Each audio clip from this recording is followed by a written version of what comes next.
विश्वभरि अहिले artificial intelligence एआईले चाहिँ तहल्का मचाइरहेको बेला चाहिँ माइक्रोसफ्टले पनि आफ्नो आर्टिफिसियल इन्टेलिजेन्स च्याटबोट चाहिँ लन्च गरेको छ। माइक्रोसफ्ट बिङले चाहिँ हालै आएर यो आर्टिफिसियल इन्टेलिजेन्स च्याटबोट चाहिँ लागू गरेको हो। च्याट जीपीटीले पपुलारिटी लिइरहेको बेलामा चाहिँ माइक्रोसफ्टले पनि आफ्नो चाहिँ च्याटबोट लन्च गरेको छ। हामीले चाहिँ यसबारेमा आज चाहिँ माइक्रोसफ्टको च्याटबोटको बारेमा चाहिँ विस्तृत रूपमा जानकारी लिनेछौँ।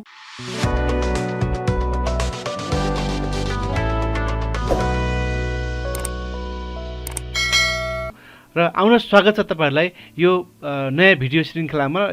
यसमा चाहिँ हामी छोटो रूपमा चाहिँ भिडियोलाई सुरु गर्नेछौँ। हेरौँ माइक्रोसफ्ट बिङमा चाहिँ हामीले नयाँ अप्सन हामीले च्याट भन्ने अप्सन चाहिँ देख्न सक्छौँ। तपाईले चाहिँ आफ्नो ल्यापटपमा चाहिँ बिङ चाहिँ बाइ डिफल्ट पनि हुन्छ, छैन भने डाउनलोड गर्न सक्नुहुन्छ। माइक्रोसफ्टको प्रोडक्ट हो यो। यसमा चाहिँ माइक्रोसफ्टको सर्च इन्जिनको रूपमा लिन्छ बिङलाई। बिङको माइक्रोसफ्ट बिङ लेखेको छ यहाँ साइडमा चाहिँ मैले लगइन गरेको छु मेरो आइडीबाट। यसमा चाहिँ तपाईले आउटलुकको आइडी बनाएर चाहिँ लगइन गर्न सक्नुहुन्छ। अब लगइन भइसकेपछि यहाँनिर च्याट भन्ने अप्सन छ। यो च्याट चाहिँ कति युजर फ्रेन्डली छ र कति फास्ट प्रोसेस छ र च्याट जीपीटीको तुलनामा चाहिँ कतिको फास्ट र कतिको एक्युरेट इन्फर्मेसन दिन्छ भन्ने कुरा चाहिँ यहाँनिर म तपाईँहरूलाई देखाउन गइरहेको छु। सर्वप्रथम मैले च्याटमा क्लिक गर्दाखेरि यसको इन्टरफेस यस्तो छ। तपाईले पनि आफ्नो माइक्रोसफ्ट बिङमा चाहिँ हेर्नु होला, त्यहाँनिर अपडेट गर्नुपर्ने हुनसक्छ। अपडेट गर्नु होला माइक्रोसफ्ट बिङलाई। त्यसपछि तपाईँको छैन भनेदेखि अपडेट गरिसकेपछि नयाँ भर्सनमा आउनसक्छ र तपाईँले यसरी आफ्नो लगइन गर्नु होला आइडीबाट। अनि यहाँनिर चाहिँ च्याटमा गइसकेपछि यस्तो इन्टरफेस आउँछ। यहाँनिर तीनवटा अप्सन छ र यो चाहिँ मोड हो तपाईँको इन्टरफेसको मोड चाहिँ यहाँनिर कलर मोड छ। तपाईले चाहिँ कन्भर्सेसन स्टाइल भन्छ यसलाई। हामी चाहिँ तीनवटैमा चेक गर्छौँ यसमा के फरक आउँछ। अहिले नर्मल मैले ब्यालेन्स मोडमा क्लिक गरेको छु। जस्ट म यहाँनिर सर्च गर्छु।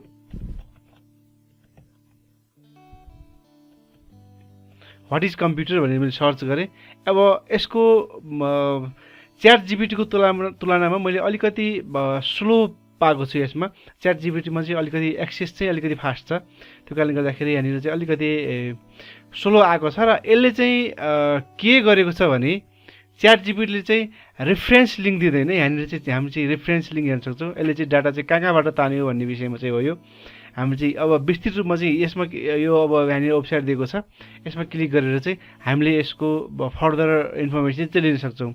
यसको चाहिँ एउटा यसरी देखाएको छ। यो चाहिँ एउटा यसको अब एडभान्टेज भन्ने कि यसलाई डिसएडभान्टेज भन्ने कसरी लिने अब तपाईँहरू डिसाइड गर्नु होला। अब च्याट जीपीटीमा यो अप्सन छैन। उसले चाहिँ अलिकति फास्ट डेटा दिन्छ। र अब यो मैले अर्को यो मोडमा गएँ। यसमा चाहिँ फेरि यही नै टाइप गर्छु। के आउँछ है। हामीले चाहिँ एक्सेस टाइम चाहिँ अलिकति लो छ यसको। अलिकति टाइम लगाउँछ यसले। च्याट जीपीटी भन्दा चाहिँ अलिकति स्लो देखेँ मैले यसमा चाहिँ। यसले पनि इन्फर्मेसन दियो। यसमा पनि केही फरक छैन, सेम छ तरिका होइन। अलिकति आउटलुक फरक छ, कलर फरक छ होइन। प्रिसियस मोड भन्छ यसलाई, ब्यालेन्स मोड भन्छ होइन। मोडको कुरा गर्दाखेरि त्यही फरक छ यहाँनिर।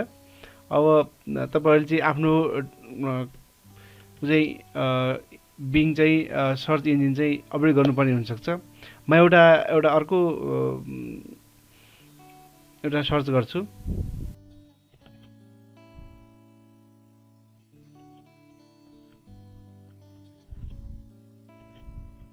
यसले चाहिँ यहाँनिर रिकमेन्ड पनि गर्छ। यहाँनिर हामीले टाइप गरेको अगाडि चाहिँ के टाइप गर्ने भनेर write leave application for school लेखेँ मैले। यसले चाहिँ टाइम लिइरहेको छ अलिकति। यो चाहिँ अलिकति यसको अलिकति यसलाई स्लो भनौँ यसलाई। अब अलिकति फास्ट चाहिँ देखिनँ मैले। अब डियर यहाँनिर चाहिँ प्रिन्सिपल नेम। अब यसले टेम्प्लेट दियो। हामी चाहिँ यहाँनिर हाम्रो इन्फर्मेसन राखेर चाहिँ यो गर्न हामीले बनाउन सक्छौँ। Right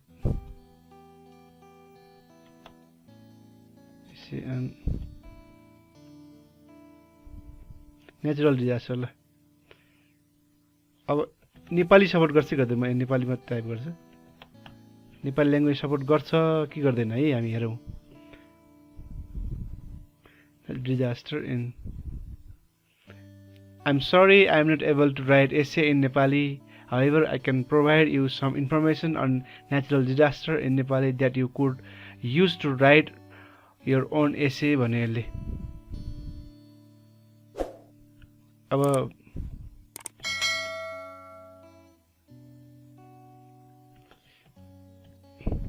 natural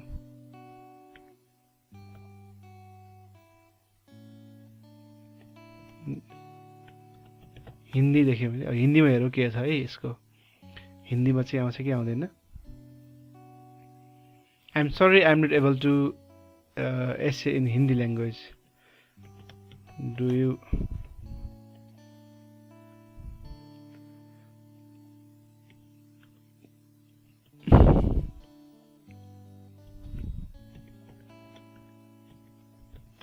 do you stand Nepali language देखेँ मैले अनि यसले के एन्सर दिन्छ हेरौँ है यति सानो कुरालाई पनि यसले टाइम लिइरहेको छ यो चाहिँ यसको विकनेस नै हो yes I can understand and communicate friendly in Nepali is there something specific on you would like to translate or explain in Nepali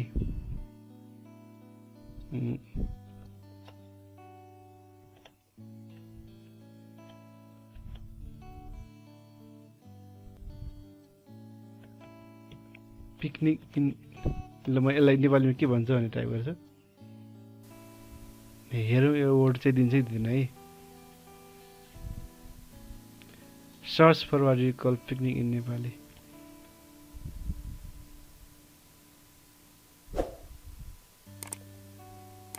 यसले दियो word for picnic in Nepali is picnic is there is reels would you like to know यसमा चाहिँ हामीले हेर्दाखेरि चाहिँ Nepali language चाहिँ खासै support गरेन यसले गर्छौँ चाहिँ भन्यो तर चाहिँ सपोर्ट चाहिँ गरेको पाइएन हामी स्क्रोल गर्दाखेरि सर्च इन्जिनमा आउँछौँ यहाँ चाहिँ च्याट भन्ने अप्सन छ सोल्भ 2 + 2 + 2 - 2 + 4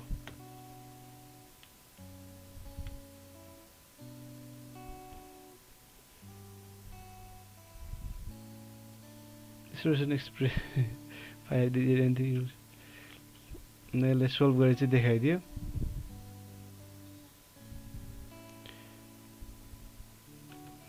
र यसरी यसले चाहिँ इन्फर्मेसन चाहिँ दिन्छ हामीले चाहिँ यसलाई पनि हामीले आफ्नो इन्फर्मेसन ग्यादर गर्ने इन्फर्मेसन कलेक्ट गर्ने र डेटा कन्टेन्ट क्रिएसन गर्ने चाहिँ हामी यो बिङको च्याट अप्सन अथवा आर्टिफिसियल इन्टेलिजेन्स एआईलाई चाहिँ युज गर्न सक्छौँ एउटा चाहिँ हाम्रो बेनिफिट चाहिँ लिन सक्छौँ हामी योबाट तर अलिकति च्याट जिपिटी भन्दा अलिकति स्लो पाएँ अब यसले चाहिँ कतिको लेटेस्ट इन्फर्मेसन चाहिँ फेरि सर्च गर्छु म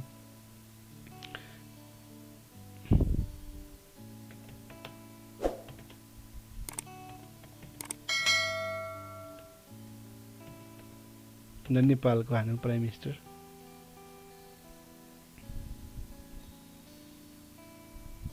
Prime Minister of Nepal.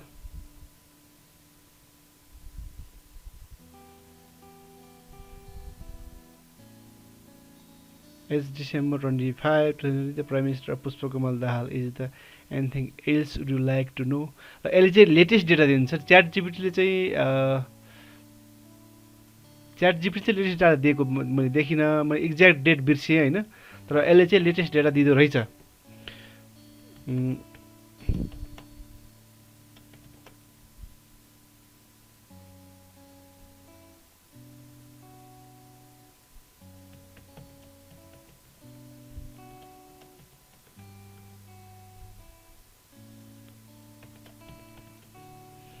Home minister हेरौँ है अहिले चाहिँ होम मिनिस्टर कसको नाम दिन्छ यसले लेटेस्ट डाटा दिन्छ कि दिँदैन हेरौँ